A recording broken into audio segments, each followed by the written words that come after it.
Hello. This week, the Supreme Court ended its session, and John Paul Stevens is stepping down, and Lena Kagan is having confirmation hearings. I don't know what I think about Elena Kagan. I mean,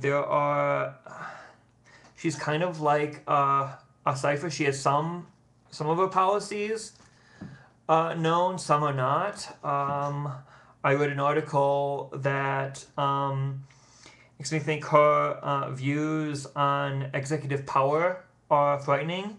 But she does believe there should be some regulation of pornography on the internet and of obscenity of the internet, and I am for that. And there are groups, a lot of conservative Christian groups, protesting against Elena Kagan. There was a rabbi who basically said that this will turn people against Jews, and other people saying that she's going to create this nation into a bunch of sodomites because mainly of her position as Harvard dean, banning ROTC because of the don't ask, don't tell policy. And they want more like Robert Scalia, Thomas, and Alito. And the sad thing is, you're saying you want a more Christian court. You want a court that has more Christian values. And while I agree that the obscenity, the case of an obscenity, abortion, I don't like that abortion is legal. But I know what would happen if it was made illegal. I know the back alley abortions. And I do believe that the way to end abortion is to increase the standard of living.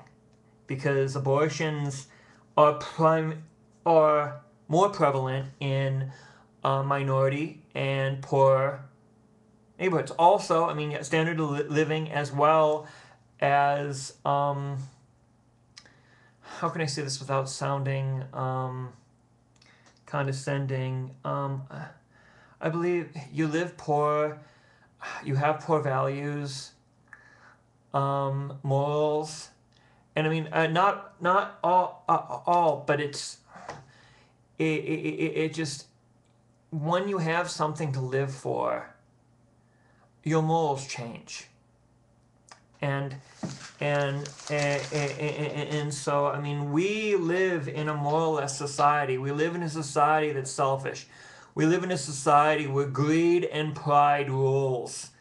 And to tell you the truth, I'm kind of sick of it. And the Supreme Courts, they want more, like the Judicial Crisis Network, groups like that want more Roberts, Scalia's, Thomas's, Alito's. But look at the rulings of the 2009-2010 term. Citizens United. They're saying it's about free speech. But basically what it's saying is money will influence elections. And there are no caps on money. Thomas didn't even want any disclosure of who is giving the money, who donates to the ads, donates to the political campaigns, and donations, I'm sorry, they're legalized bribery. I wish that we didn't have money in politics, because Citizens United will basically say, if you have more money, your issues will probably be taken up more than the fatherless, than the widow, than the poor. And I don't like that. I don't like our political system. I don't like that money talks.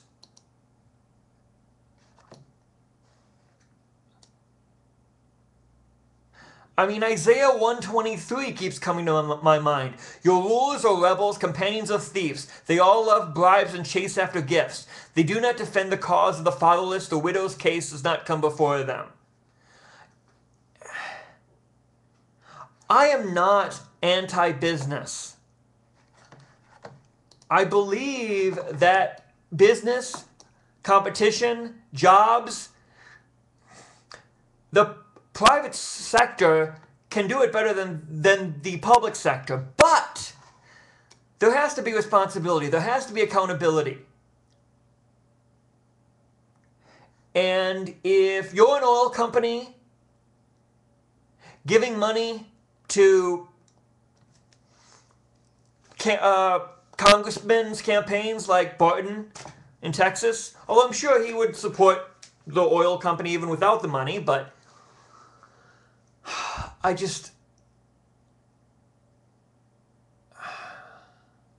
it sickens me.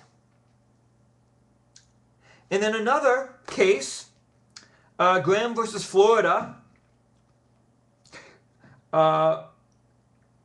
ruling that the Constitution's ban on cruel and unusual punishment prohibits government in all cases from sentencing juveniles to life without parole for crimes other than murder. Who voted against it? Roberts, Scalia, Thomas, Alito. They also are pretty much, they've also voted pretty much across the board on cases against giving people on death row new trials with new evidence, etc., things like that. That's not mercy. That's not justice. And I'm going on a rant here, but I'm also sick of our prison system. It's not rehabilitation, and I know there are sexual predators, there are murderers, there are people who are not going to be rehabilitated and lock away the key. But a lot of people are being thrown in jail, and where minor criminals learn to be master criminals,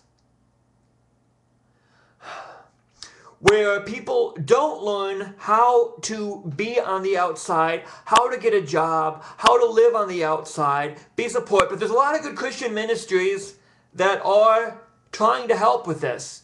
Chuck Colson has one of them. Dungy, I believe, formerly from the Colts, is another. But we have to change the system. And this is there's no mercy. As well as voting, saying that people who have been arrested don't have to actually say they waive their rights. I mean, if you're arrested, you're scared. I mean, you want law and order. But the thing is, there are people who aren't criminals, who are charged, and who might be scared, and I don't know. I wish we lived in a better society. I wish we lived in a society where people cared about each other. People loved each other. And I know we're not going to live in that perfect society until Christ comes back. But the kingdom is in us now. But the thing is, I don't see the so-called Christian leadership doing this. And